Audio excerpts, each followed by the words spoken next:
about to be seen. Experience the action at full thrust as the color pop through the screen. Audio blast through e-house. Gonna have to get another sub. Plastic cases running out of room. Looks like we're gonna need a bigger room. This is physical media coast to coast. We were here to celebrate the movies that made us. This is physical media coast to coast. We celebrate the silver screen. This is physical media coast to coast. Let's start the show.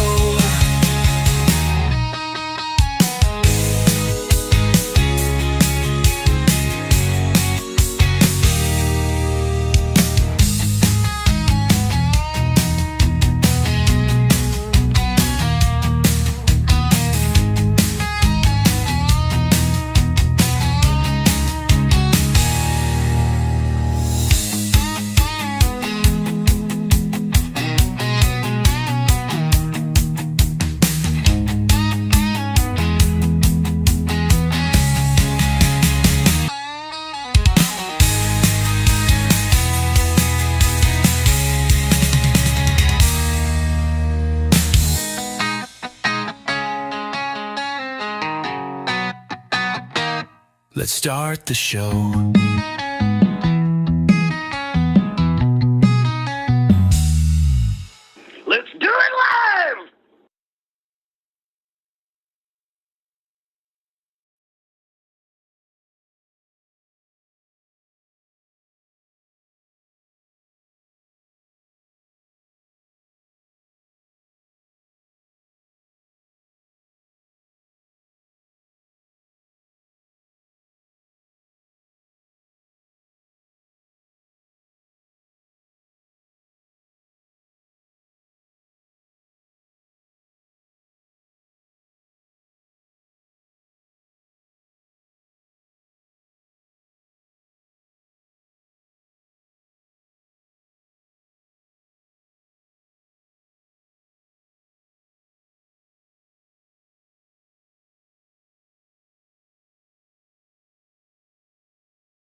Oh, nice guys, nice. There's three of you guys out there, and you didn't even tell me there's no audio, so I can see who's actually paying attention to this video and who's not.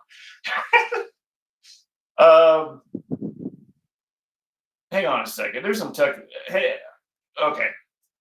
So let me know, guys, in the comment section. Can you hear me? Is my audio okay? Let me know in the comment section. I just realized that my mic was muted, and I've been talking for the past 5 minutes, and no one said anything about it. So that tells me no one's actually watching the video. Or you just like to see me talk without audio. So let me know in the comment section, guys, if you can hear me all right. How's my volume? I wanted to wait a little bit longer for a little bit more people to show up. So as I said previously, before I realized that my mic was muted. Oh, thanks, Bonerly. He just says that I can hear you. Great, awesome. So if you guys didn't check it out, and what I was saying previously before I realized my mic was muted, is this is a video or a live show that I wanted to do a couple of months ago. I had a lot of requests for this type of video, which is doing an Ask Me Anything or Q&A. I guess some people even call it a town hall, which to me kind of weird. But so I decided, let's do it. Let's do some kind of Q&A, Ask Me Anything. And I got a lot more questions that came in than I thought I would get. Probably about a dozen different questions I got in my email address or email in my social media. But I want to hear from you guys out there watching this video live. Let me know in the live comments questions you have for me or comments. I mean, it could be anything. It doesn't have to be movie related. It can be about just life in general, filmmaking. I've worked in the industry for about 10, 15 years. So it can be about filmmaking, physical media, movies in general, life. Let's just have a conversation and hang out for a while. And I think this will be fun. I've also have a bunch of physical media that I got in from different distributors the past few days. I've actually got about 12 different boxes here of new arrivals. Some of them I've opened, some of them I've already opened, some of them I haven't. But I thought if you guys wanted to, I would unbox them live on the air. But let me know in the comment section if that's something you want to see. Do you want to see me unbox these new arrivals and see what I got or not? Because I don't want to go through unboxing these if nobody really cares. So let me know in the comments, please. Let me know in the comments right now if you want to see me go through some unboxings throughout this video as I get to your comments. So give me a or nay. And I am also streaming this on TikTok. So if anyone out there is watching this on TikTok, let me know. You can leave your questions, comments in the TikTok comment section, and I'll read them from there as well. So we got Bonerly says, I'm looking to upgrade my 4K setup. What do you suggest? I don't want to break the bank on it, but want a decent setup. Yeah, that's awesome. So let me know, do you already have a 4K setup and you're upgrading to a better setup, or you are upgrading from Blu-ray to 4K? That's the first question. If you're, honestly, it does not cost as much as you would think. I mean, to get a really nice, decent setup, you can do it easily for under $1,000, $1,500. Couple choices. Number one, if you can afford it, because the TVs are a little bit more expensive than, say, your LGs, and that is Sony. Sony is a TV you want to get if you can afford it. It, like I said, it's a bit more pricey than, say, your Samsung or LGs, but I'm telling you, with electronic gear like TVs, what you pay for is what you get, essentially. So I would recommend Sony number one. And, you can find a really good Sony for $1,000, 1300. Actually, Best Buy had a really nice Sony, a 2023 model for 900 bucks. When it's originally like 1500. If you can't go that route, then yeah, Samsung or a LG is always great. What you want to make sure on the TV though is make sure on the black levels. Make sure the black levels are, that's important. Make sure on the refresh rate, which is the hertz. So you want to make sure that the TV is 120 or more hertz. You don't want anything under 120 hertz. So you don't want like 60, 80, or 90 hertz. You don't want that because the frame rate will judder and it just won't look as nice and smooth. But you also want HDR, of course, Dolby Vision, if that's an option for you, if you care about Dolby Vision. As far as a 4K player, always go with the Panasonic. I owned Samsung, I've owned an LG, and I've owned a Sony. And all three of those players, after the first year to 3 years, crapped out on me.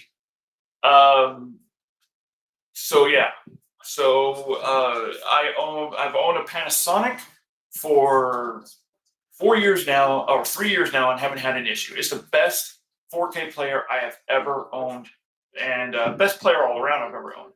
So you want to go with a Panasonic 4K player. You want to go with a Sony TV if you can afford it. If you can't afford it, I would go with an LG and or a Samsung.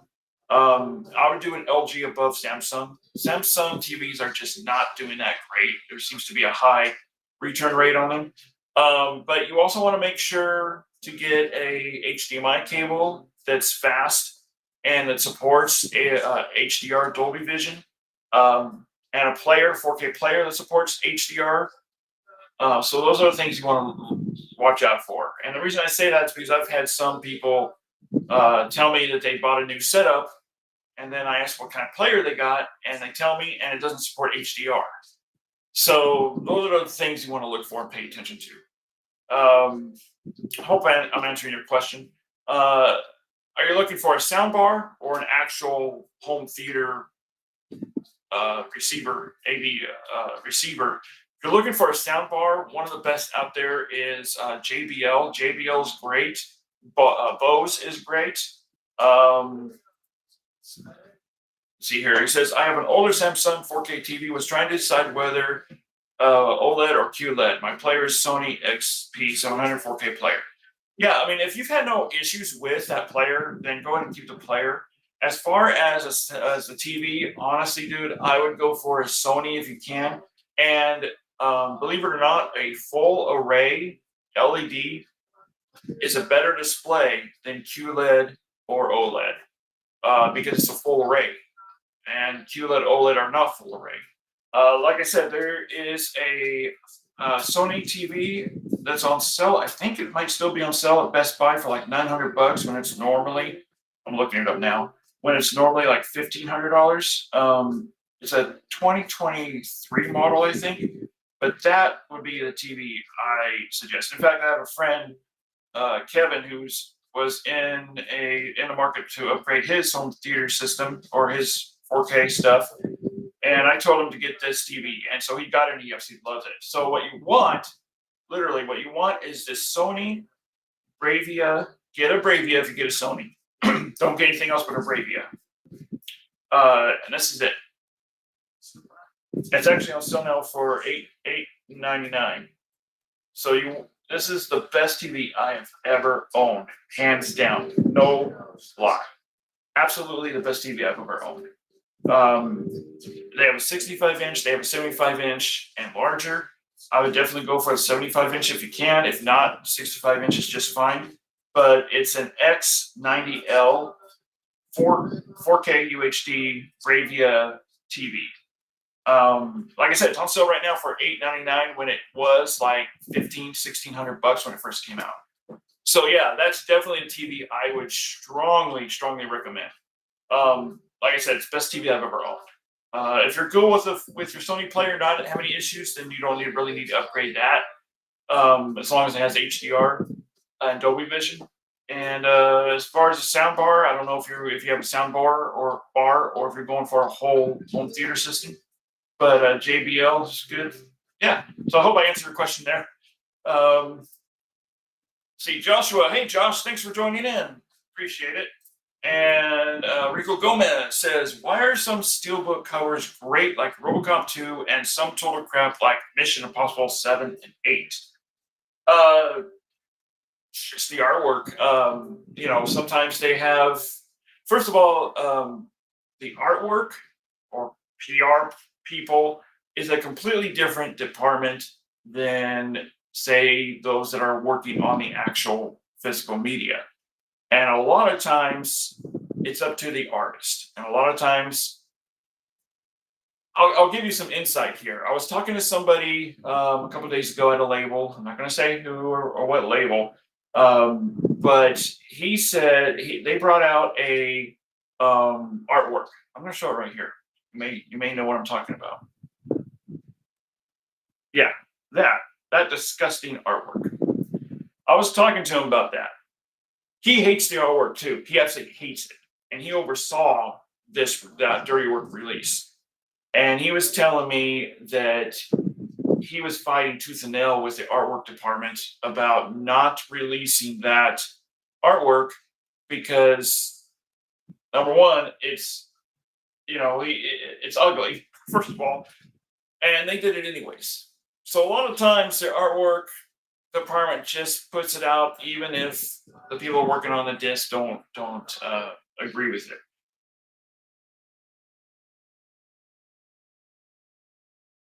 And how they presents the movie best. I just got a message saying that I lost connection. Am I still up? You guys still see and hear me? Boner Lee says appreciate help with that. Yeah, absolutely, man. I'm gonna see if I can put this on there. Yeah, there we go. Okay, that might help. All right, guys. Yeah, I'm gonna get into some. Oh, first of all, guys, if you're just joining me, so this is a video that I've been wanting to do for a long time now, a live video of answering questions. And this has been asked for. I've had a lot of people ask me, a lot of viewers ask me to do a video like this, answering questions. And so I thought, hey, this is a great time to do it. Okay, great, Boner Lee. I'm still up. Okay, so that's what I'm gonna do. I'm gonna start answering some questions here, and also, if you missed my beginning of the show, top of the show, I have about 12 different boxes here that I got from different distributors of physical media. And if I'm thinking of unboxing them throughout the show, let me know if you want me to do that or not. If you want to see what came in. So it's up to you guys. Yay or nay? Do you want to see me unbox some stuff to see what came in? Let me know. All right, so I'm going to start off with some questions here. And these are questions that I got in through email. My brother Simon actually got the email and rewrote them out for me so that it can be displayed better here for the live show. But please leave your comments and questions in the live chat. That's the questions I really want to get at, is the live chat. And here's a question right here. I'm going to get rid of that. Boner Lee says, what do you think of the Lionsgate limited releases? Do you think they should be more widely available like Amazon? Yeah, man. Yes and no, because I think it's cool to have a limited release, like you have to, feel special, right? It feels like you're paying for something special, and sometimes you are. But yeah, I do think that some of them do need a wider release. I know Dogma is being released December 9th. They decided to do a wide release with that instead of just Lionsgate Limited. They do have a Lionsgate Limited Steelbook that comes with some extra swag, which is the one I ordered.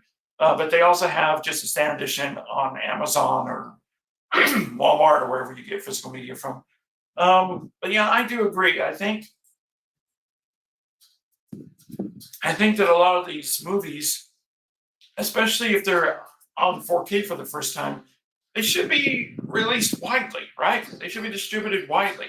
Have them on Amazon, have them on Walmart. Give it to some third parties like Diabolic DVD. All that's going to happen is you're going to make more money. So, yeah. I do wish. I agree with you. I do wish that they would release them more widely. 100%. Yeah. So leave me more live questions that you have. Again, physical media, movie related, filmmaking, life in general. Let's just hang out and have some fun. Okay, so let's get to the first question here, and it's from Anonymous. My voice is kind of weird right now. It says, "Is Disney's IMAX enhanced feature legitimate? Does it ruin the way it was shot?" That is a really good question, actually. Um, yeah, that's a really good question, actually, because I've noticed that more and more movies on Disney Plus have that option under extras. It says IMAX enhanced or the theatrical version, which is typically a 2:3:5 to 1 ratio. Um, I'm curious of your guys' opinion too. Let me know in the comment section what you think of this. Sorry about my voice, guys. It's kind of, I don't know what's going on. um, but the question is, does it ruin the way it was shot? And actually, yes and no. If the filmmaker, the director of photography, the DP, if they wanted the movie to be seen and presented in a certain ratio, that's how they shot the film to be presented in. Sometimes digitally, you can change the aspect ratio on the camera to shoot in that format. But in film, you crop it to the format that you want it to. So if a director wanted, the next, like the Russo brothers, if they wanted the next Avengers movie to be presented in a 2:3:5 to 1 ratio, a widescreen ratio, that's the way it was shot for, that's the way it was cropped. But then Disney turns around and puts it in an IMAX enhanced ratio, then what are they doing? It's not the way it was presented. It's not the way that the film was locked in. It's not the way the filmmaker wanted you to see it. So yeah, in that respects, it does ruin the experience. But then again, there's some movies like F1, Top Gun Maverick, where it was shot half and half, where some of it was in IMAX, some of it was in 2:3:9. For that, I think it's fine watching an IMAX enhanced. I don't see an issue with it. But for a movie that was completely intended and shot in a 2:3:5, 2:3:9 ratio, I always stick with the 2:3:9 ratio. I never go with the IMAX ratio because that's not the way the filmmaker wanted you to see the film. So that answers that question. Let's see here. Rico Gomez asks a question here. Let me get to it here. Rico Gomez, thanks for sending the question too. It says, do you notice that when a price of a big name movie on Blu-ray goes $10 or below, the 4K comes out within a year, even though no official announcement is made for a while? Yeah, I mean, I actually have someone asked me the same question that I was going to get to. But yeah, I mean, we're seeing that more and more, aren't we? We're seeing a movie that's been released on Blu-ray, and then like 6 months, a year later, it's suddenly released on 4K. There's two explanations for that. Number one, which a lot of people gravitate towards, it's just the studio's way of making us double dip and making more of that change. Another reason, which is also logical, is that they didn't prep the 4K in time to be released for physical media. And they're still working on it. Because you have to remember, guys, there's only one manufacturer that makes the discs, that presses them, and that's in North America, and that is in Mexico. And so sometimes it's in their hands. It's what they can do.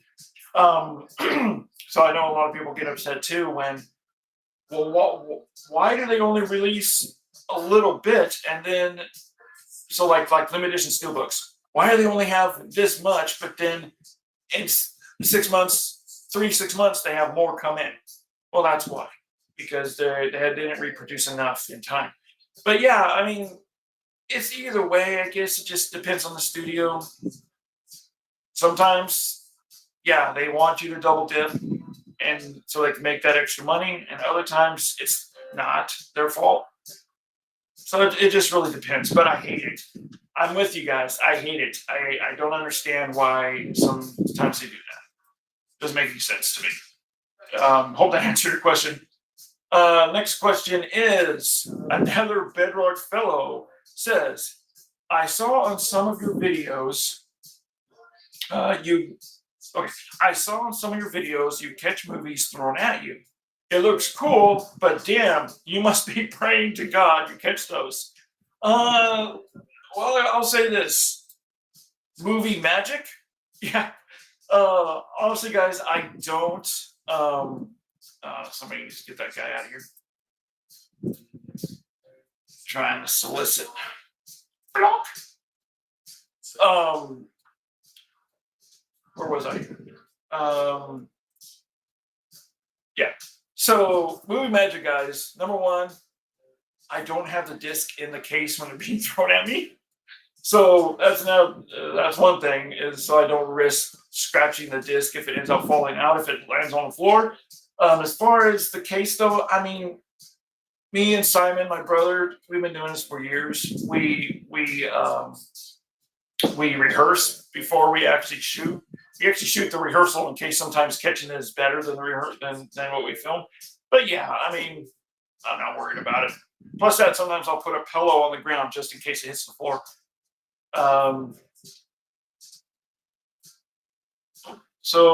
Let's see here. Javier Martins. Hey man, thanks so much for joining me tonight. What percentage of US households do you think have 4K players? How do we convince the DVD people or the streamers to get one? Man, that's a good question, isn't it? I think it's growing. I think it's growing in more popularity with 4K players and households. From what I have heard, a lot of people look at 4K and they realize, okay, I have to buy a player, I have to buy a TV in order to watch 4K. That's a lot of money, especially if you're on a fixed income. So that's one reason why people don't. They just keep what they're satisfied with what they have because of the price range. Then I've heard others, they just don't bother with it. If you're a 4K fan, I'm sure you've heard it too, where people are like, there's no difference between 4K and Blu-ray. Or I've heard the classic. The classic is, well, I have a 4K TV, so my TV upscales the Blu-ray to 4K. So why do I need a 4K player? Which is 100,000% BS.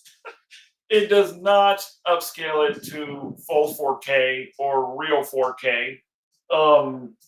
It does not upscale the resolution. It's like mimicking 4K when it's not really. So you're fooling yourself if you think that.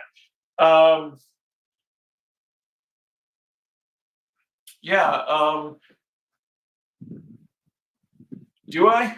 Return the disc says, is your mic working? Sounds like you're in a garage. Do I? Like, is the volume low? I don't know. I think it's working. Oh, you know what? I'm on the wrong. How's that? Is that better, guys? Man, that's all screwed up tonight. Is that better, guys? I just realized that it was on the wrong setting. So first off, I spent about 3 minutes at the beginning of the show with no audio because it was on mute and I didn't realize it and no one told me. And now I had the wrong setting. You guys were hearing me from the webcam instead of the mic. So hopefully that fixes it. All right, let's get back to the question. What percentage of U.S. households do you think have 4K players? How do you convince the DVD people or the streamers to get one? Yeah, so I do think it's growing in more popularity. Like I said, the price range I know has a lot to do with it, especially if you're on a fixed income. I think that I don't have the chart in front of me, but last time I looked, 4K is head to head with Blu-ray right now in sales. So 4K is getting up there, man. People are paying more and more attention to 4K. DVD is still number one, and for the life of me, I just can't figure that one out. I don't know why. Um, if anybody has any suggestions of the reason why DVD is still number one seller, um, especially when a lot of DVDs are still the same price as the Blu-ray. But yeah, I mean, I can't gauge a percentage of how many households have 4K players, but I think a good majority do, and it's growing. It's growing more and more in popularity for sure, for sure. I want to go over to TikTok now, and let's see here. Italian Stallion. Hey, is that Sylvester Stallone? Oh, okay. So yeah, he says he's a physical media collector. Hey, man, that's awesome. Glad you can join us tonight. Yeah, he says that going back to the 4K setup at the TV, he says that he also has the Sony Bravia 4K TV and he loves it and hasn't had any issues with it. And then he says, I also love my Panasonic 800 4K player, best 4K player out there. I 100% agree with that. Let's get into more comments here. Tyler Little says, hello, and thanks for doing this. Love your channel. No problem, man. I'm happy to do it. Number one, sorry if you discussed this previously, but what is your viewing setup for watching, reviewing discs? TV make and model. Do you switch between TV and PC for different parts of analysis? Oh, okay, with the comparisons. Number two question, what is one film that you absolutely love, even though you recognize it is objectively a bad movie? Great questions. So the first part, actually, I'm going to take the second part first. Waterworld. Waterworld is a movie that I absolutely love, even though I know it's not a good movie. It is a terrible movie. Everything about that movie is terrible, but I love it. I love it. It's like comfort food to me. Last Action Hero is another one that I absolutely love. So those are two.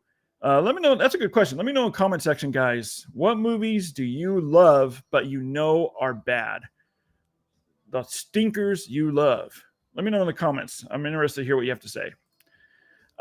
Next question. First question. It says, sorry. Okay.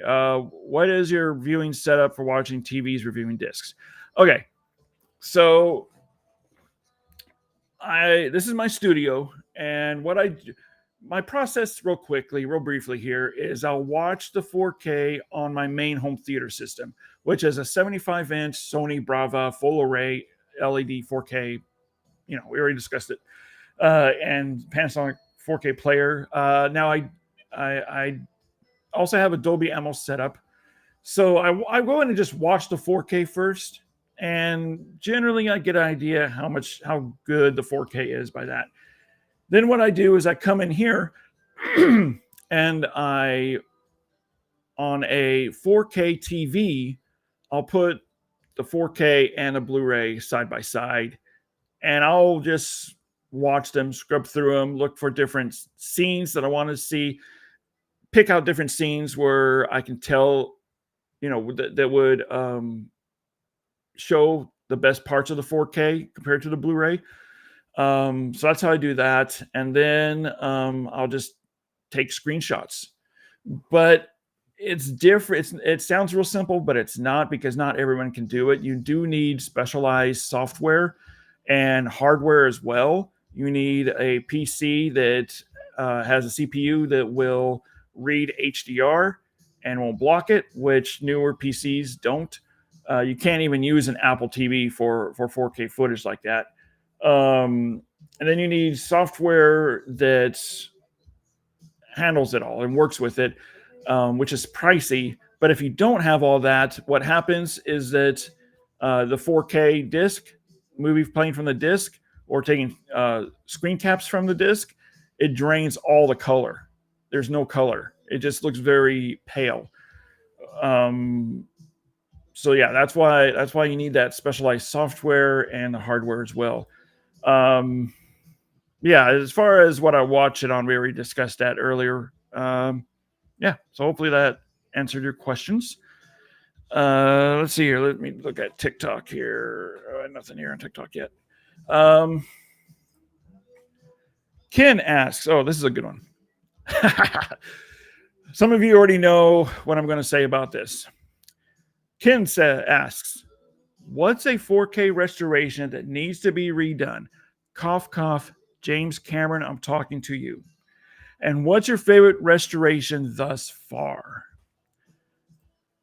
Okay, if you have, hold on here, I'm trying to clear this out. If you have been with me for any amount of time, you know I was not one of those that hated and shit all over the James Cameron 4K releases. I'm talking about these right here. Even True Lies, I did not crap on like others enjoyed doing. And I'm going to show you in just a couple clips here as to why I didn't do that. But you have to remember, especially with True Lies, a lot of people complained about True Lies that it had a lot of DNR scrubbing and smoothing out of the image, which is true. It does.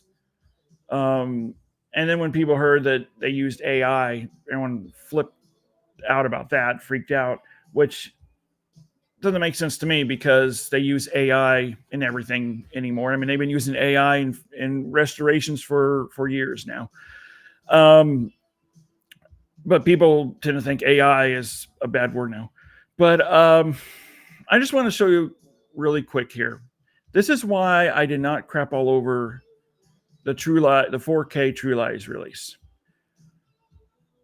All we had was the DVD, which was 480p, non-anamorphic, so it didn't even fill your screen. It was in a little trap box in the middle of your screen.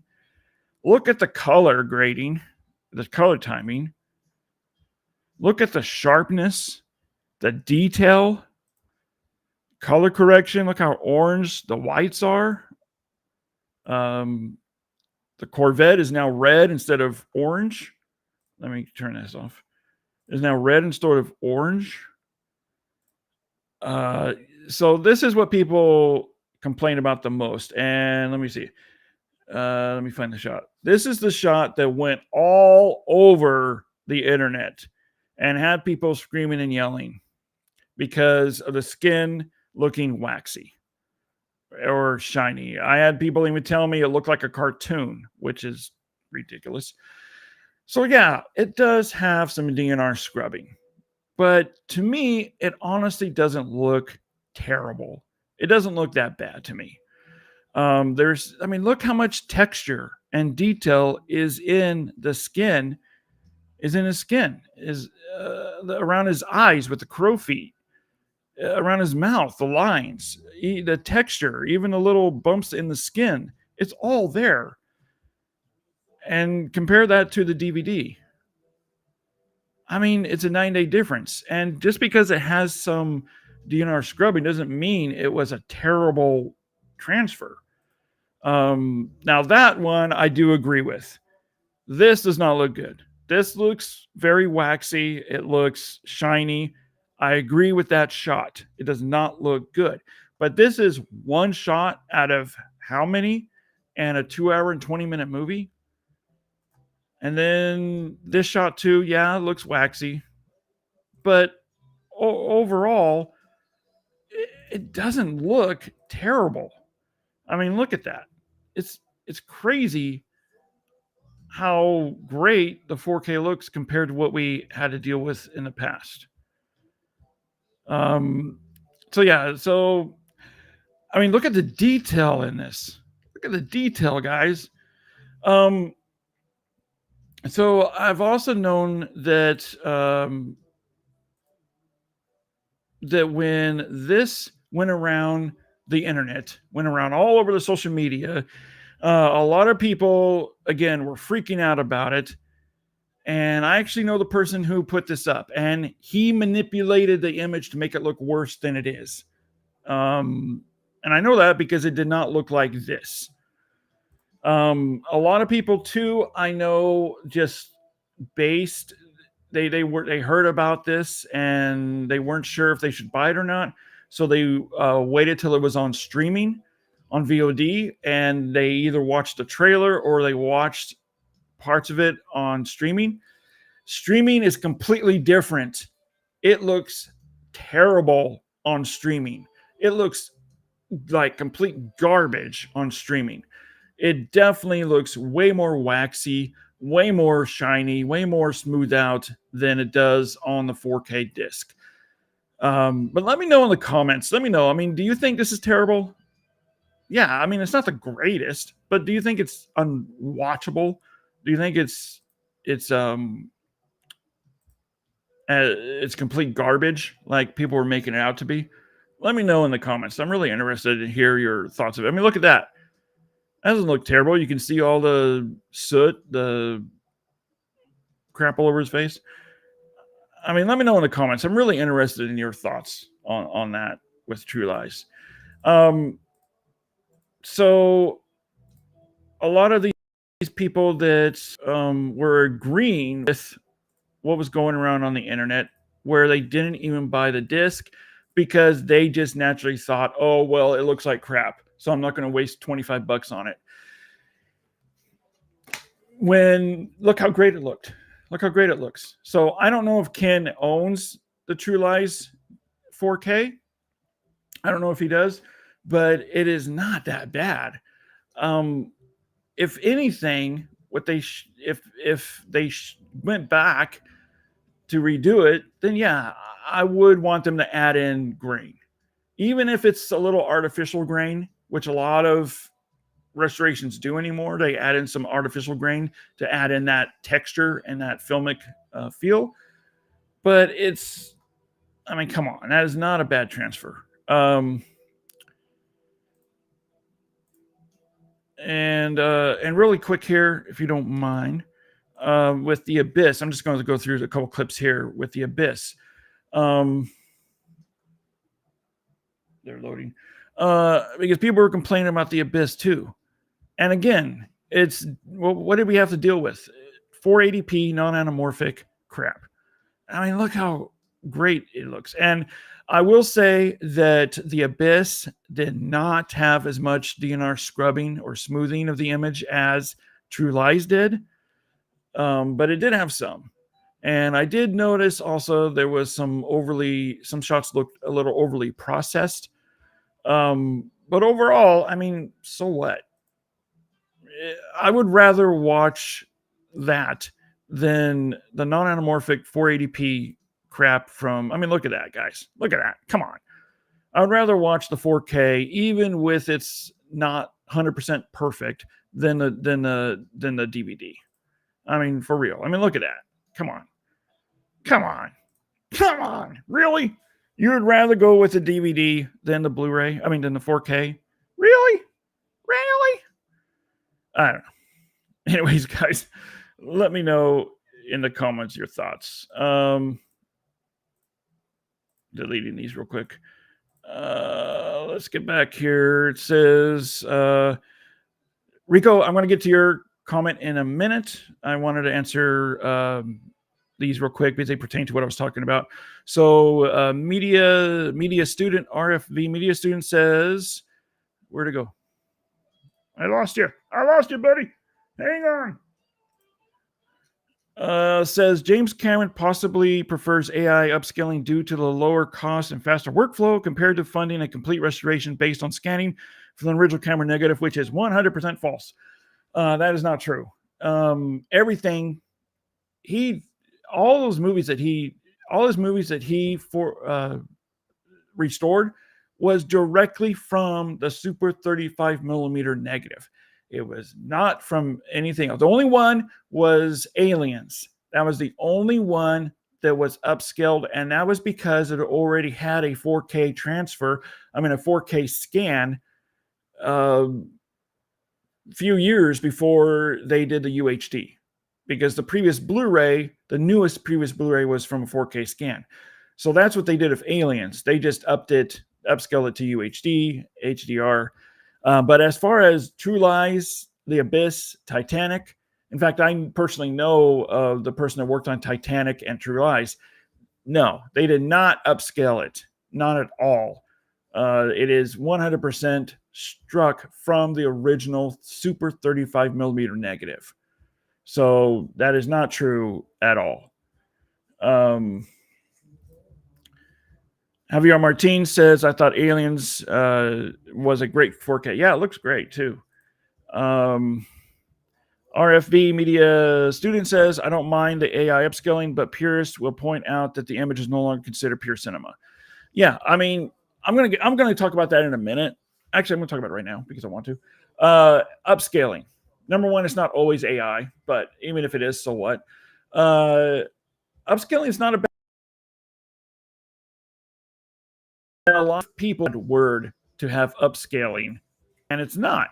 There are I think Return of the Disc can agree with me on this.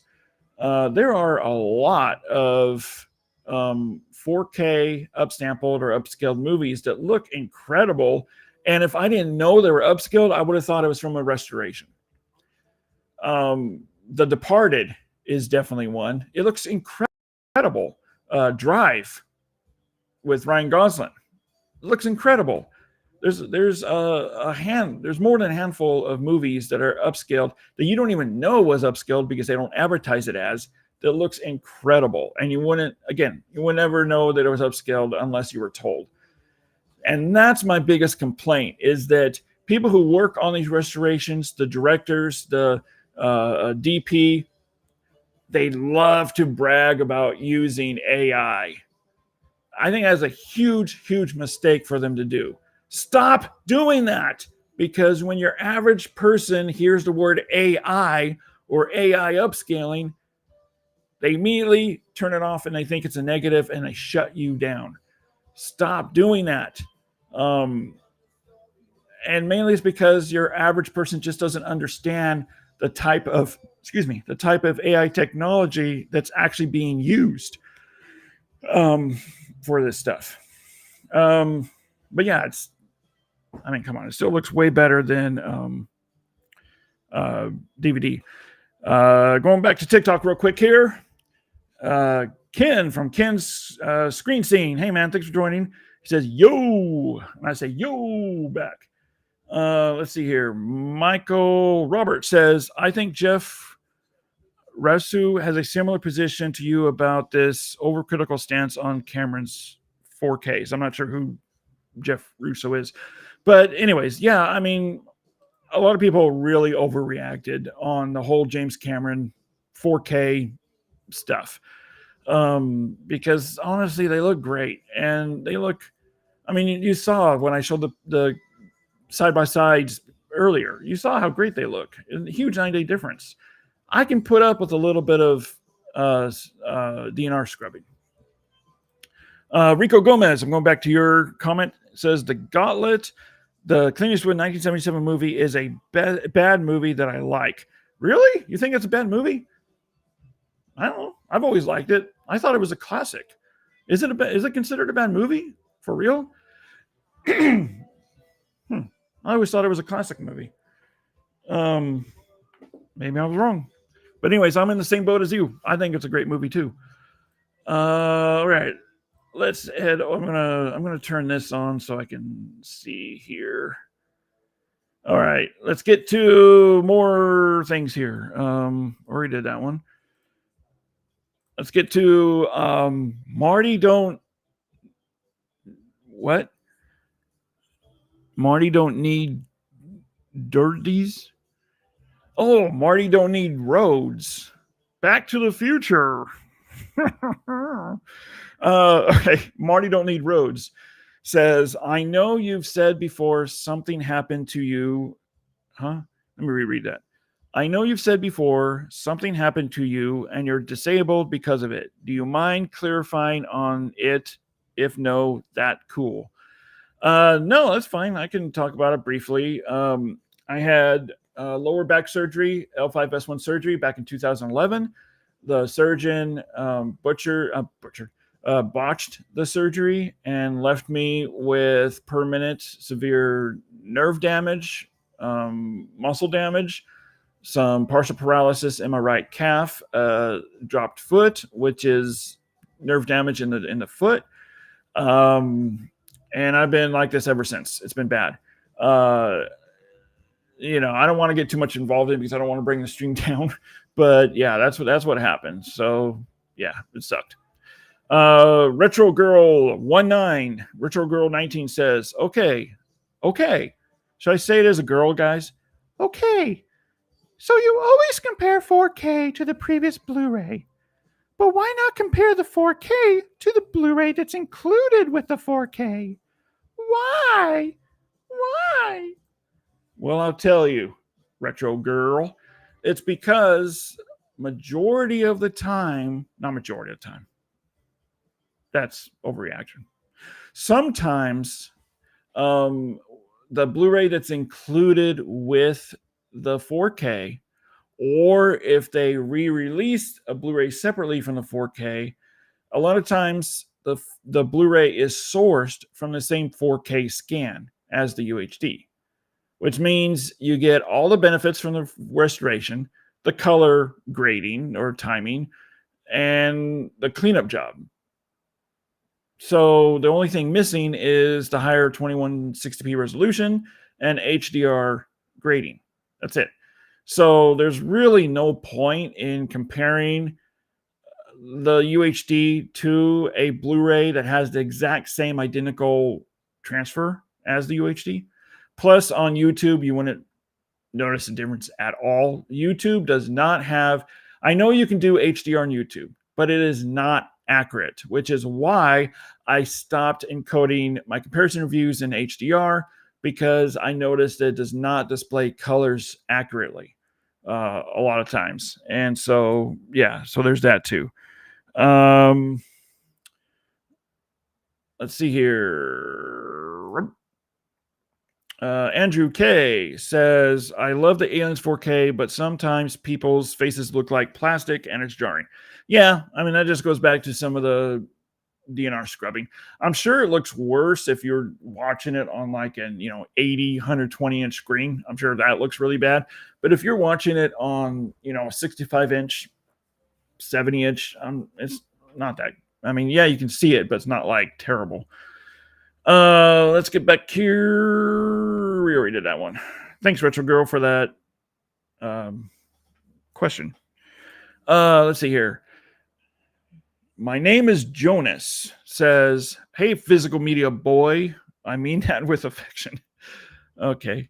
I wanted to say you're the best one out there, hands down, doing comparison reviews. So thanks, man. I appreciate that.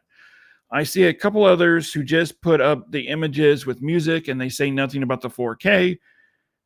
It's stupid. And another guy, I think, yeah, I'm not going to read into that. All right. Let's just get to his. It looks like to me he has a little grudge with some people here on YouTube. Let's just skip down to the question here because I don't want to get into all that garbage and I don't want to incite hatred for others.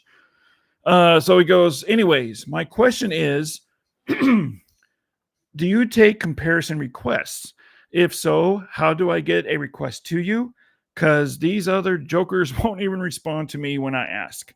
Thanks and keep up the outstanding work. Yeah, I take requests. Yeah, if you guys have a 4K you'd like me to compare to the previous Blu-ray or DVD, leave it in the comments of one of the videos, or you can send me a DM on my social or even email me. Yeah, absolutely. Let's see here. Let's see what I'm missing here. Okay. Javier Martin says, I think the studios are consciously holding back IMAX ratio 4K discs to enforce a double dip later. Case in point, Dune Part 2. That said, I will buy it again. when the 4K came out, did it have the IMAX ratio? I can't remember. Anyways, yeah, I mean, at this point, guys, honestly, IMAX, this IMAX enhanced, just retarded. This IMAX enhanced crap is just stupid. It's just another what do you call it? Another gimmick that studios have been using to get people to buy, rebuy things, double dip, like you said.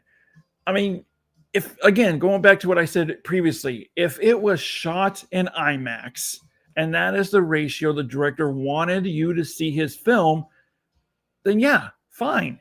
Release it in IMAX, in an IMAX ratio.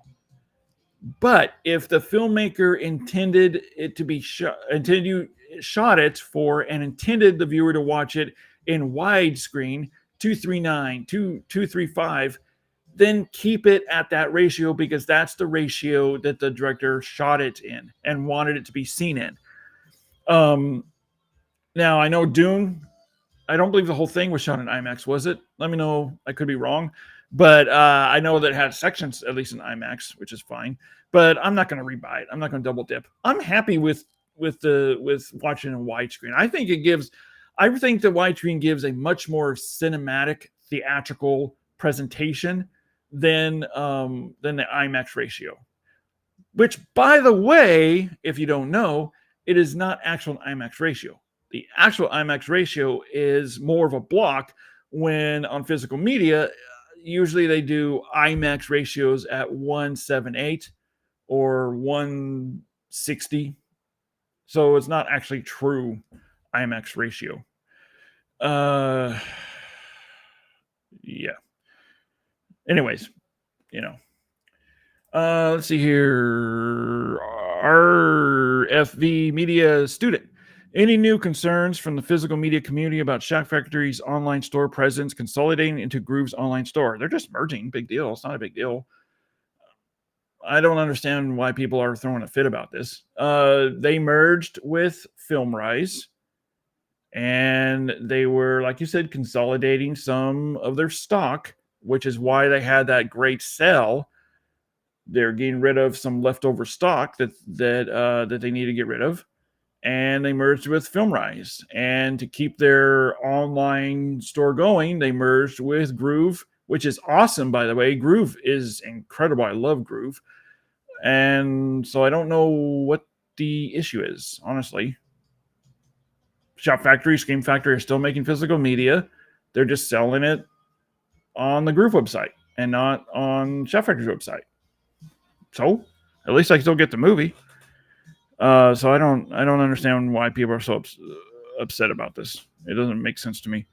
The whole point is, guys, is they're not stopping physical media. They're still selling it.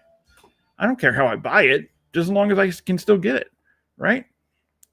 Let's go over to TikTok real quick here. Let's see here. Bubba Husky says, I've been buying DVDs for $1 or $2.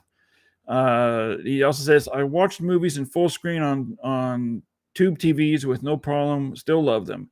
And he goes on, says, save that 4K Criterion money because most movies from the Bubba Husky collection are on Tubi. And okay. I'm not going to respond to that. Let's see here. Michael Robert says, James Cameron may have compounded the issue by being insulting to those who would question him, right? I'm serious. I mean, are you effing kidding me? Get alive. Yeah, I hated that. I wish that James Cameron did not do that. I mean, it was completely disrespectful to me, to you, to the fans. Huge disrespect to them. Yeah, he should, but that's James Cameron. I mean, he says what he thinks. But yeah, that was not right. I was shocked that he actually went that far and said that. That was pretty nasty, if you ask me. That was not right. And I think he may feel bad about it. I don't know. But yeah, that wasn't right. And yeah, exactly what you said. RF Media student. Yes, I was surprised by his comment. Yeah, it was not good. I'll say that. It was not good. and did not help the situation at all either. I mean, at least school us, right? School us. Let us know, well, why did you decide to scrub down some of the imagery with DNR scrubbing? Why?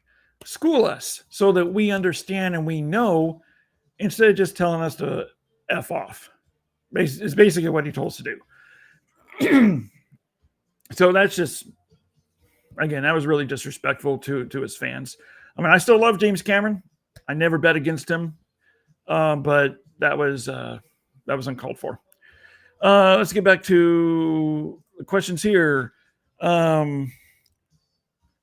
Just another asshat says, why do studios always release the Blu-ray and then 6 months? Oh, okay.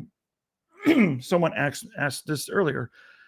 Or the next year, surprised they come out with 4K. It drives me up the effing wall to the point I try my best to hold off from buying the Blu-ray in case the 4K comes out later. Yeah. I mean, we already discussed this a little bit later. I forget who asked the question, but yeah, I mean, it just depends on the reasoning. Next up, we have Dan. He says, we touched on this earlier too.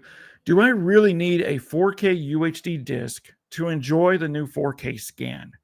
Or can I buy the Blu-ray? I'm assuming he means the remastered Blu-ray.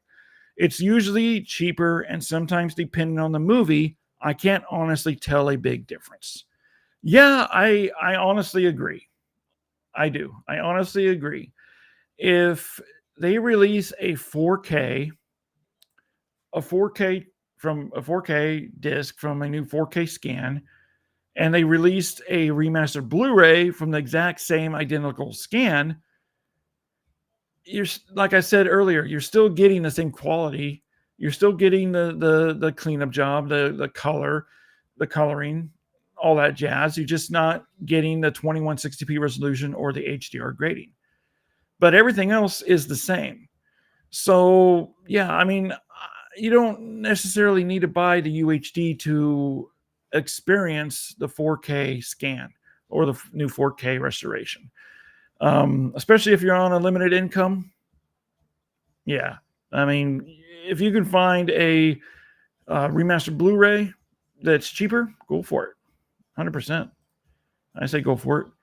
Again, guys, leave your questions, comments down below in the comments section, and I'll get to them. We got a few more here. Snake Burton. I see what you did there. Snake Plissken, Jack Burton. Carpenter fan, are you? It's insane that Nolan shot over 2 million feet of film for the Odyssey. That's 378 miles of footage. This is going to be a long-ass movie. Well, honestly, aren't most of his movies long-ass movies? It's truly shot that much, but also, I think people tend to forget. He's shooting entirely on IMAX. 100% on IMAX. IMAX film stock is a lot wider and it does not have as much on the reel as your 35 millimeter or even 70 millimeter, well, 35 millimeter at least. So your shooting time frame is a lot shorter, which means you're going to be shooting a lot more and using a lot more stock. So that is probably one of the reasons why it's how long? What is it? 2 million feet of film was because they're using IMAX film stock. But yeah, I mean, you also have to remember that when you shoot a film, you're shooting a whole lot of stuff that doesn't even end up in the movie. It ends up on the cutting room floor. So, you'll be surprised how much footage is shot for every movie. And then they cut it down to 2 hours, 30 minutes, 3 hours. So I guarantee you that this is just going to be probably a 2:30, 3 hour movie. But yeah, that's crazy to hear that 2 million feet of film. And yeah, it's crazy. Definitely can't wait to check it out though. It looks good. Freaky Hoppin' Pot says, can you explain how you do these comparisons? Like, what's the process? What phone do you use to take pictures off your TV? It must be an expensive phone. how long does it take? I've noticed sometimes you get 2 videos out in the same week, and other times a week or 2 before you get 1 video out. What's up with that? Thanks for taking my question. Yeah, so we touched about, I'm not going to go over this again. We touched on it earlier in this video, but I will point out one thing that I want to make 100% clear. And I've heard of people ask me this as well, or say it, that I'm doing this. No, I do not take pictures from my phone off of the TV. I do not do that. I do not do this and take pictures of the movie on my TV. Number one, your phone does not have the capability to reproduce the colors that you're seeing on the display 100%. It might come close, but it's not going to be 100%. Number two, I find that an extremely insufficient way of capturing footage. Now, I already discussed it earlier. You can go back to the video if you want to know how I do those comparisons, but I do take the screenshots directly from the 4K disc and the Blu-ray disc.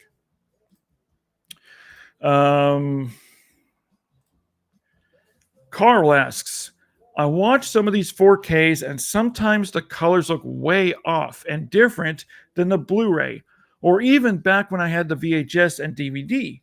How can it look so different? And why do you always say it's the most accurately displayed? Well, thanks for the question, and I'll tell you. And I've said this before my channel numerous times. So a studio back in the day with VHS, DVD, beta, for home video viewing, the studio had to manipulate the colors. Because what did we have at that time? We had a 4:3 CRT TV. And so it only had a few colors that are displayed on the CRT TV. So what they had to do is they had to manipulate and change the color tones, the tint, the hues, in order for it to be displayed pleasingly on our 4:3 CRT TVs. That said, when we have grown up with these movies, I'm going to show some stuff here to give you an example. When we have grown up on these movies that we've watched on VHS, that we've watched on DVD, even Blu-ray, well, we're used to it. Well, that's the way the movie was shot. That's the way the movie is presented, right? We're used to it.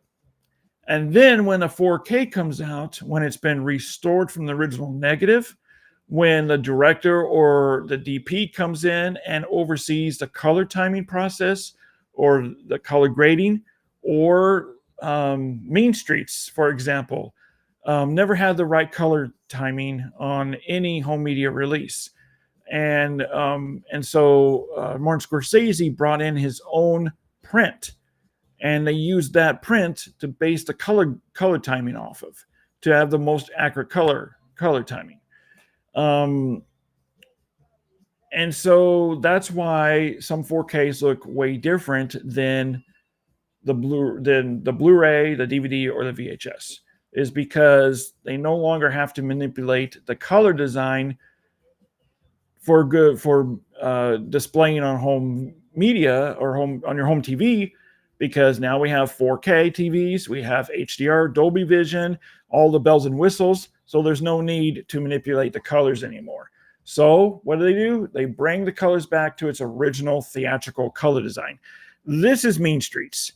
Now, this was a big thing when it came out because of the green tint that the 4K has. Obviously, the Blu-ray does not have a green tint. I understand people's disappointment by this, or complain about this, because look at his shirt, it does affect it. But at the same time, it is Martin Scorsese's color timing choice. So this is in the Criterion. I prepped all this, as you can tell.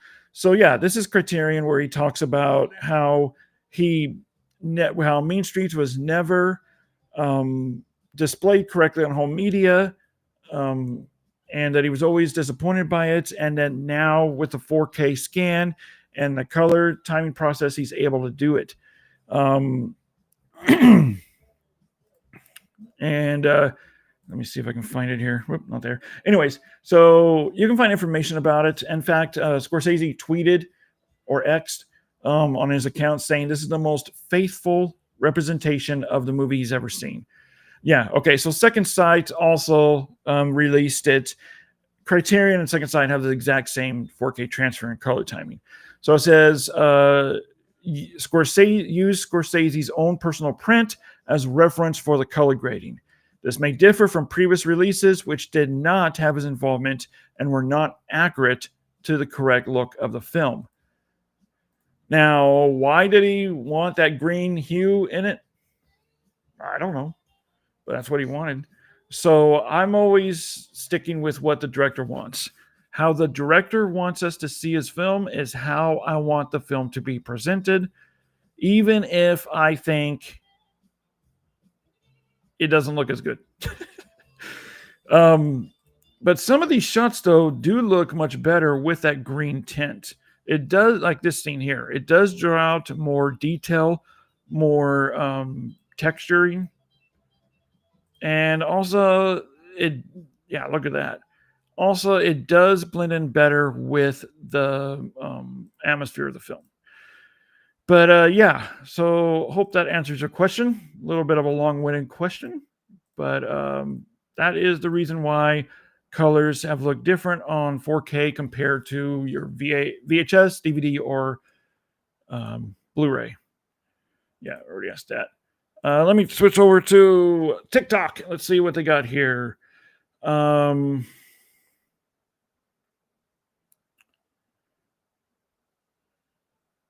See, Kyle the Cinephile says, The Abyss is his best movie. Absolutely agree. Kyle the Cinephile says, Blue LED changed the world. He goes on and says, yeah, everything. Yeah, I'm not sure what's going on here. Okay, yeah. So Kyle says, the top photo of the pool table looks way better, though. Yeah, I agree.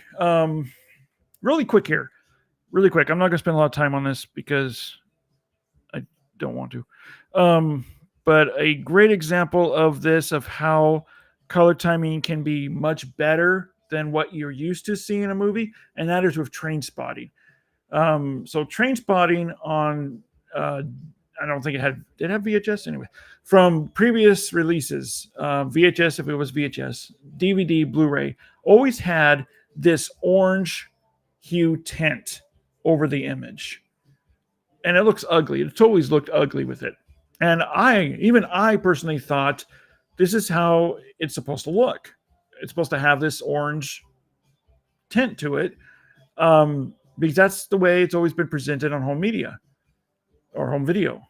Well, where we were wrong. It is not how it was originally supposed to look. Danny Boyle came in and he finally corrected the color timing where it no longer has that ugly orange hue to it, but now it looks much more natural, and looks way, way better than with the orange hue. That's Xanadu. That's not Train Spotting. Than with the blue. I mean, look at that. Yeah. So that's an example of the benefits of that. Let's move on here. Let's get into live comments here. Let's see here. Okay. It says, I'm sorry, I don't know how to pronounce her name. Ali Jen, I'm sorry, I can't pronounce her name. I'm sorry. Anyways, she says, are you pro or against the AI additions to the 4K versions of films, like the small edits in 7 in the 4K, since they were approved by the director? I'm not. And the main reason why I'm not is because it's such a very, very minimal part of the movie. I mean, it's on screen for like a second, a split of a second. So no, it doesn't bother me at all. And if it's the way the director wants us to see his film, See, a lot of times when a film is shot and it's done, there are mistakes that show up that can't be corrected. You know, they can't go back and reshoot that scene in order for that one little piece of the imagery to be corrected or to be how the director wanted it to be. You can't do that. And number one, it's financially not feasible, and you got to get the actors back, blah, blah, blah. And so this is one thing that's driven David Fincher nuts for years, is these little tiny things that he only sees because it's his film when your average viewer never saw it. But he was finally able to correct it. And it's fine. It's fine by me. I mean, it's his movie. It's the way he wants us to see it. I have no issues with it whatsoever. Again, it's only like a split second or a second it's on screen. Now, if he went in and George Lucas did, where he went in and put all this AI crap everywhere that was never in there to begin with in every frame, or putting in different characters that were not there, then yeah, I would definitely have a huge problem with that. Metal Matt. Hey, Matt, thanks for joining us. With the upcoming release of Dogma on 4K, what is another movie that has been out of print or unavailable on physical media that you would love to see get a 4K release? That's a great question. And I can't think of it off the top of my head right now. I'll have to come back to it. I can't think off the top of my head right now. Let's see. Andrew K says, hey, Andrew, thanks for joining us. Do you know why there's a teal blue tint in the Terminator and Aliens 4K? Teal blue. I never really noticed. Well, duh. Sorry. Yeah, that's because that's the way it was originally supposed to be seen. It's robotic. That slight blue tint in it emphasizes the type of movie it's in and the atmosphere. It also draws out more detail and more imagery with that blue in it. And it's not like deep saturated blue all over the image. You know, it's not like it's drowning in blue, but it does look better like that. And it's the way James Cameron always wanted the Terminator to look on home video. It's supposed to be as close as possible to the theatrical presentation. Theatrically, it had that blue tint in it. And so it has it now. And again, this is based on the original prints, the original negative. It's not just something he wanted to do. I mean, that does happen, which sucks, but it was with different directors. El Cortez says, what's up, everyone? Hey, man, what's going on? Eli Cortez says, Stephen King's The Night Flyer needs at least a Blu-ray. Yeah, I mean, I always say everything needs a 4K, right? Everything needs a 4K scan. And the reason why I say that is because I believe that films need to be preserved. No matter how bad the movie is, no matter how obscure the movie is, I believe that film should always be preserved for future generations. So absolutely, Night Flyer is no exception. Agree with it. A few more questions here. Now, these are questions that I got off my YouTube channel that I did. So Mikey 2725 says, thank you. Are you ever compelled to keep the lesser visual quality version because you're just partial to the look? If so, what movies do you like gritty? When a 4K scan comes out, and especially if it's approved and supervised by the director or the director of photography, that's the version the filmmakers wanted you to see it, and that's the version I want to see it in. So I don't keep the older release. I've never have. I just don't see a point in it because I want to view and experience the film the way the director wanted me to. What was the other question? If so, what movies do you like gritty? You know, a lot of movies keep the grit, though. I'm not sure what you mean by gritty. Are you talking about like grindhouse type movies, or are you talking about grain, as in gritty with a grain? I'm not sure what you mean by gritty. But I'm not a huge lover of grain. I don't like grain where it's so thick and heavy. But it definitely needs every scan restoration needs that film grain to bring texture and three-dimensionality in the image. I redid that one. Let's see here. Hey, Tommy's here. Tom Jr. Jackson. It's been a while since I've talked to you, man. What is your golden grail film you want on physical media? Man, see that back in May. May is when I was originally supposed to do this video. Yeah, man, it's one of those questions where I always think about it, but then when I'm asked it, I can never think what I want. Oh, one that actually is being released in December, Time Crimes. I love that movie. That movie is incredible. I love it. And I always wanted it to have a Blu-ray release, if not a 4K. And Vinegar Syndrome is releasing it on 4K. Brand new 4K scan. Director approved. It's going to be great. Can't wait to check it out. Oscar from Vinegar Syndrome is going to send it to me to review, and I can't wait to get my hands on it. So one of my holy grails have been answered, along with Dogma. RT, BT, 5Q, LE, DB, DY, do. When you get done making a video, how do you reward yourself? By going to bed and going to sleep. Winchester AJ says, what are your thoughts about upcoming Dogma 4K coming in December? And will previous Blu-rays we were lucky own go down in value because 4K also includes, oh, okay. So you're asking if the previous Blu-rays will go down in value. Yeah, they will.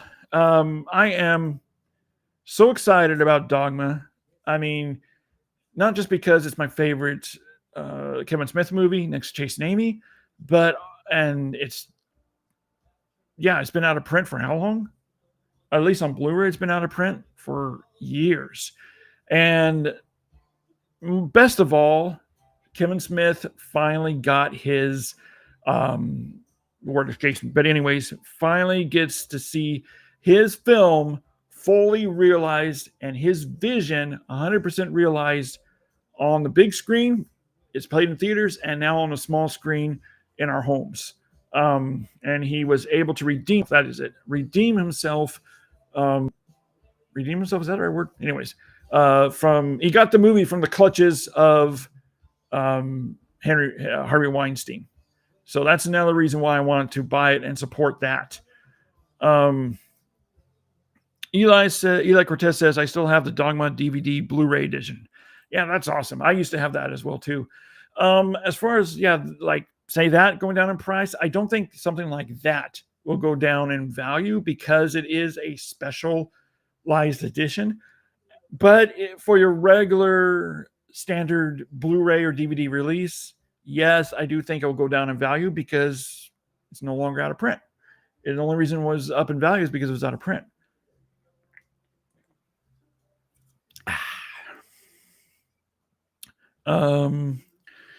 Eli says, but I ordered the Dogma Steelbook day one. Me too. I ordered it as soon as available. Let's see here. We already did that one. A few more questions here, and then we're going to get going. Drew's Movie Club says, what boutique label do you find that does the best 4K restorations? Great question. Here in the States, Vinegar Syndrome, number one.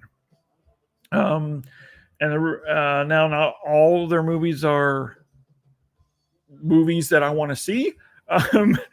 Honestly, excuse me. I love Vinegar Syndrome. I'm friends with Oscar and Joe, but honestly, they put out a lot of garbage too that I would never watch. But you can always guarantee that if they release a 4K, it is going to be top notch. It's going to be grade A, top shelf, pristine 4K transfer, 100%. There's no worry if it's going to be a good transfer or not, because they put blood, sweat, and tears into all their transfers, all their restorations. So Vinegar Syndrome definitely I think is my number one. Outside the United States, I would say number one is Second Sight, 100%. They're like Vinegar Syndrome, where they put their beating heart and soul into all their 4K transfers. Doesn't matter what movie comes out in 4K, you know that transfer is going to be incredible. So those are two at the top of my head. Criterion does great work too.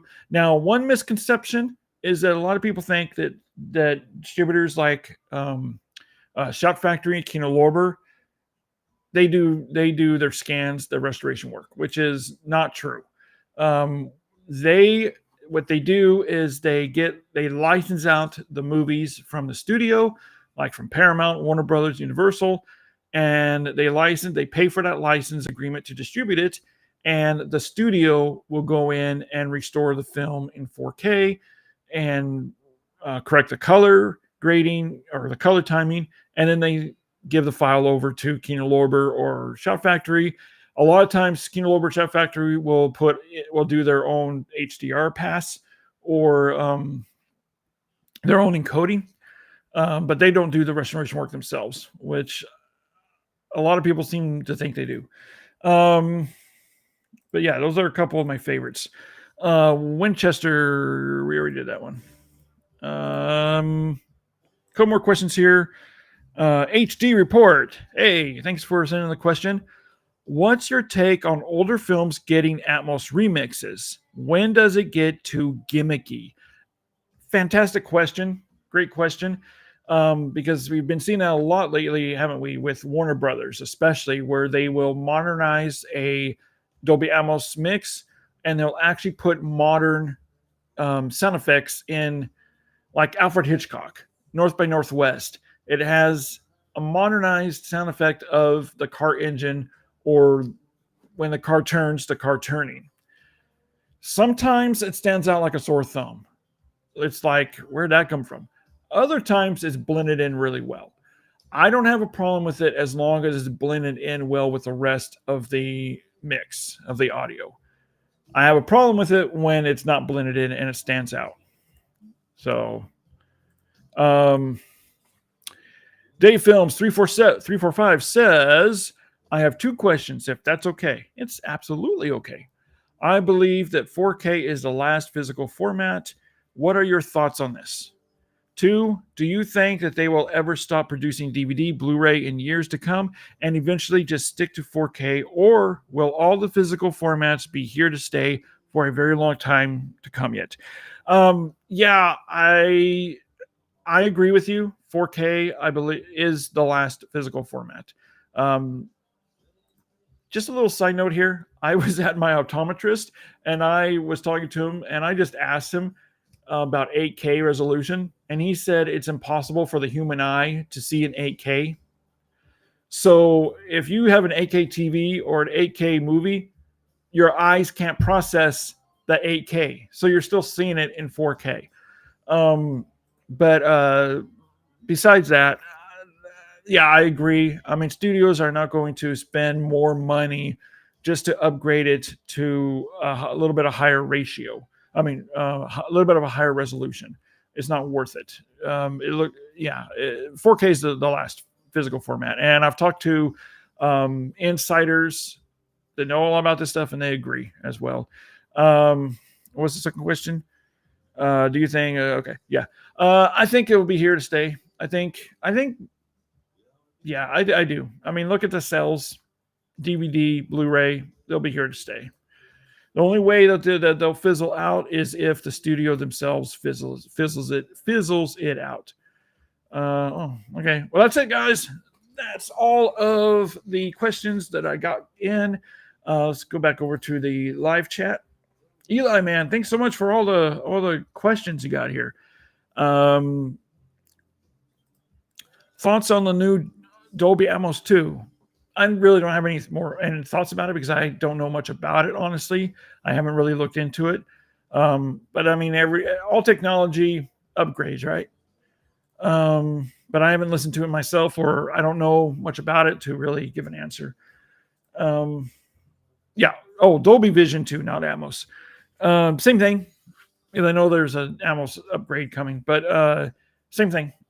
I mean, I don't really know much about it to really give an answer. I haven't seen it myself, but again, it upgrades. I don't know how much better it actually looks compared to regular Dolby Vision. Yeah, time will definitely tell on that one. Let's head over to TikTok and see if there's anything else going on here. Yeah,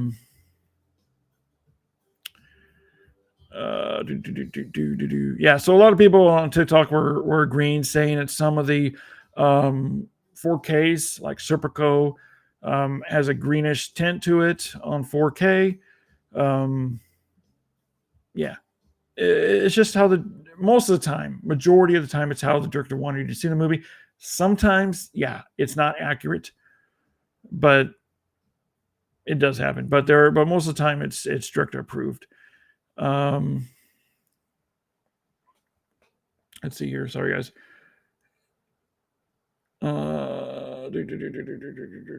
Okay. Well, yep. It looks like that's it. That's all she wrote. I'm gonna. Yeah. Whoa. Almost at 2 hours, guys. Yeah. I'm gonna forego the unboxings. And do that in separate videos. Got some really good stuff that I had coming in that I'm anxious to share with you guys. Also, my newest 4K versus Blu-ray comparison is out. The Mask, incredible. And I was talking to Oscar for about 2.5 hours the other night from Vinegar Syndrome. He runs their accusations and I forget what he does there, but anyways, he's one of the head guys in Vinegar Syndrome. I sat down and chatted with him for well over 2 hours. That interview is going to be out soon, and he talks a lot about his work on Dirty Work and what the challenges that he faced going into creating the director's cut or the dirtier work cut as close as possible to how Bob Saget was working on his cut. So that was a really cool interview, really interesting. Definitely check that out. I'm going to hopefully have it up by the end of the week, so keep an eye out for that. And I do have more 4K versus Blu-ray comparisons coming in that I'm not going to announce now. I'm going to save it for when they're out. All right, guys, thanks so much for joining in. I'm going to turn the chat off. Thanks so much for the comments. Thanks so much for the likes on YouTube and on TikTok. I appreciate it. You guys are great. Yeah, words can't express how much I appreciate you guys and this community that we've built here, physical media connoisseurs, physical media lovers. We're now over 11,000 subscribers, and it's all thanks to you guys. All thanks to you. Never thought we would reach that amount. Eli Cortez, last question here. Do you think these new AI features will start to mess with the director's original vision of their films? What do you mean AI features? Let me know. Yeah, if you can elaborate more on that. I'm not exactly sure what you mean by AI features mess with the director's original vision. Are you talking about like adding in things that aren't there, or using AI technology manipulating the image? I'm not exactly sure what you mean. I'm going to wait for his response. But yeah, guys, wouldn't be here if it wasn't for you. So I truly appreciate it. I want to do more of these live shows, maybe once a week, once every other week. But it just depends on my pain level, honestly. And during the colder months between December and February, believe it or not, it gets down in the 20s and the teens here in Texas, and it wreaks havoc on my pain level. So there are a lot of times where I can't sit here and do this. The only reason I'm doing this now is because I'm on pain meds.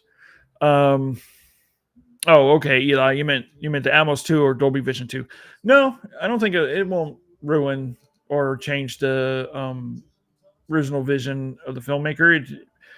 If used appropriately, if used right, the way it's supposed to use, it's just supposed to enhance their vision of the film. And I think that directors now have more control over how a film is presented on physical media than ever before. So I think that they'll just definitely be doing that.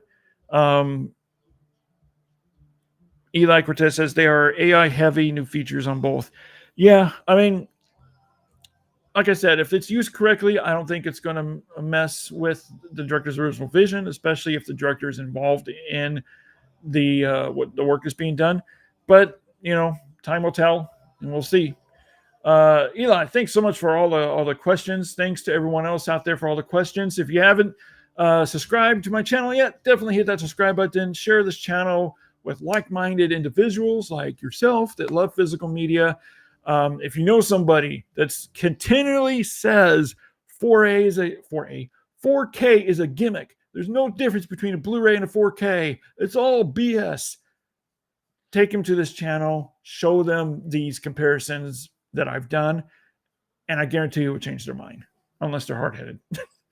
All right, guys, I'll catch you later. Thanks so much for joining me tonight, and we'll definitely be doing this again. See you guys over on TikTok land. I'll see you guys later. YouTube land, I'll see you later. And everyone have a good night. And remember, keep physical media alive, even this one.